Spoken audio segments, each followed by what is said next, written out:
Welcome to જેતુસ kitchen. આજે આપણે મમરાનો નવો એક ટેસ્ટી નાસ્તો બનાવશું, કારણ કે ગરમીમાં કંઈ ખાવાનું મન ન થાય તો કંઈક આપણે એમ થાય કે કંઈક હલકું ફૂલકું ખાય, તો એના માટે આપણે આજે મમરાનો નાસ્તો બનાવશું। અહીંયા આપણે મમરા લઈ લીધા છે અને અહીંયા આપણે ચણા અને બટેકાને બાફી લેવાના છે, માંડવીના બી લીધા છે, એક કાકડી લીધી છે, એક ડુંગળી લીધી છે, એને આપણે સરસ સુધારી લેવાનું છે બધું।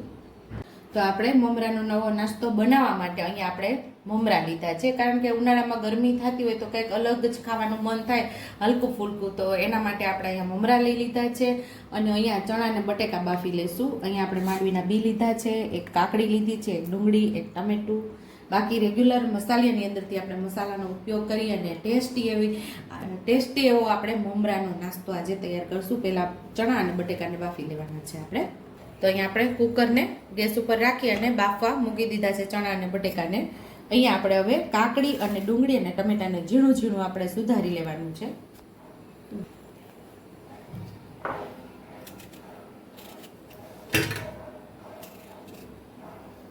આવી રીતે આપણે ઝીણું ઝીણું બધું સુધારી લેવાનું છે।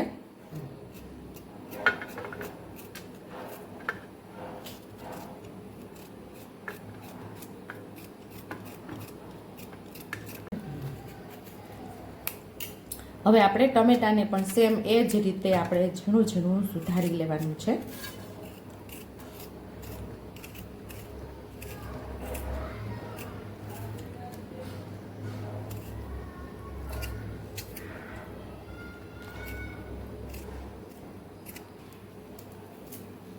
અહીંયા આપણે ઝીણી ઝીણી એકદમ સરસ ધાણા ભાજી પણ સુધારી લઈશું।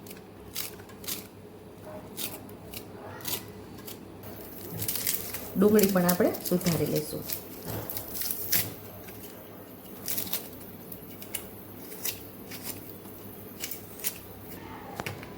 હવે આપણે સેમ એ જ રીતે ડુંગળી પણ ઝીણી ઝીણી આપણે સુધારી લેવાની છે।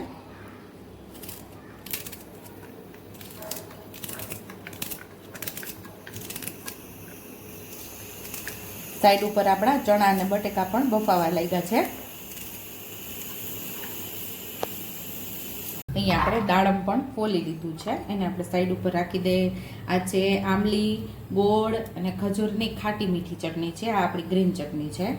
આપણે માંડવીના બીને તળવાના છે, મમરાને આપણે વઘારી લેશું। હવે આ ચટણી જોઈને તમને થોડોક અંદાજ આવી ગયો હશે કે આપણે શું બનાવીએ છીએ, છતાં હું તમને આગળ કહીશ કે આપણે શું બનાવીએ છીએ।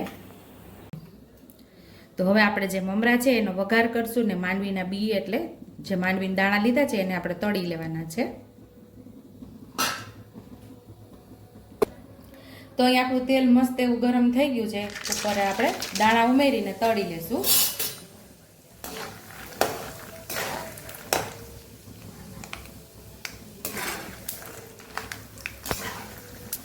અહીંયા આપણા માંડવીના બી સરસ એવા તળાઈ ગયા છે, તો લઈ લેશું।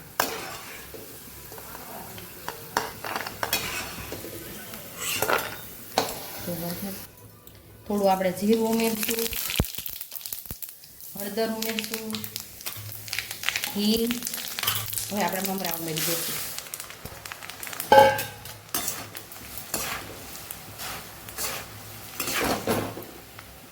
સ્વાદ મુજબ આપણે મીઠું ઉમેરશું।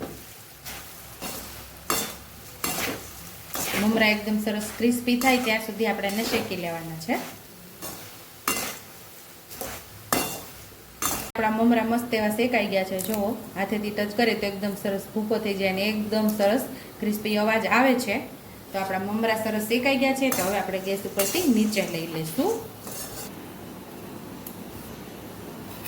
આપણા બટેકા અને ચણા બફાઈ ગયા છે, તો બટેકાને પણ સેમ એ જ રીતે આપણે ઝીણા ઝીણા સુધારી લઈશું।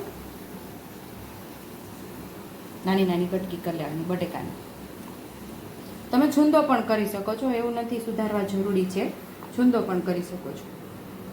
તો બાઉલની અંદર આપણે બટેકા લઈ લીધા છે, હવે આપણે ઉમેરશું કાકડી, પછી અહીંયા ઉમેરશું આપણે ટમેટાને, અહીંયા ઉમેરશું આપણે અડધી ડુંગળી, અડધી રાખશું, પછી અડધા માંડવીના બી ઉમેરી દઈશું। અહીંયા આપણે બટેકા પણ ઉમેરી દઈશું સાથે, અડધા રાખી દઈશું. ચણા સેમ આપણે એ જ રીતે કરશું. આજે આપણે બનાવીએ છીએ મમરા ચાટ બનાવીએ છીએ. કોઈ પણ ચાટ બનાવતા હોય તો ચણા અને બટેકા વગર ચાટ તો અધૂરી જ છે. અહીંયા આપણે દાડમના દાણા ઉમેરી દઈશું, એ પણ અડધા રાખી દઈશું. એ બીજા ટર્નમાં આપણે ઉપયોગમાં આવશે. અડધી ચમચી જેટલો આપણે ચાટ મસાલો ઉમેરશું. અહીંયા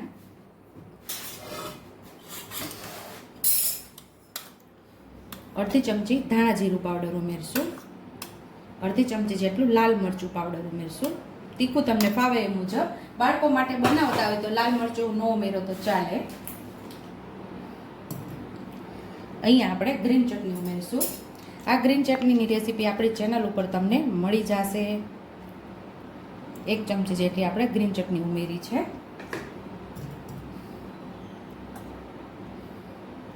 ત્રણ ચમચી જેટલી ખાટી મીઠી ચટણી ઉમેરશું. આ બધું આપણે મિક્સ કરી લઈશું.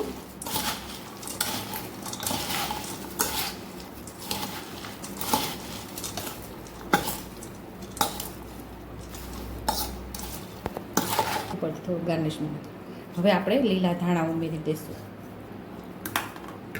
હાથેથી મિક્સ કર. તો ટેસ્ટી એવી આપણી મમરા ચાટ બની ગઈ છે તૈયાર. તો આપણે સર્વિંગ પ્લેટમાં હવે સર્વ કરી લઈશું. તો અહીંયા આપણે ફરસાણની જે ઝીણી સેવ છે એ લીધેલી છે. ઉપરથી આપણે સેવથી ગાર્નિશ કરી દઈશું.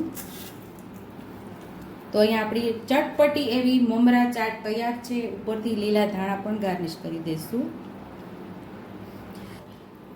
આ રેસીપી તમે ઉનાળામાં ખાવાની ખૂબ જ મજા આવશે. કોઈ પણ મહેમાન આવ્યા હશે તો ફટાફટ આ રેસીપી તૈયાર થઈ જાય છે. બધાના ઘરમાં લગભગ ગ્રીન ચટણી અને ખાટી મીઠી આંબલીની ચટણી હોય છે, અને ન હોય તો એ પણ ફટાફટ બની જાય છે. એ રેસીપી કઈ રીતે ફટાફટ બને છે એની રેસીપી આપણી ચેનલ ઉપર તમને મળી જશે.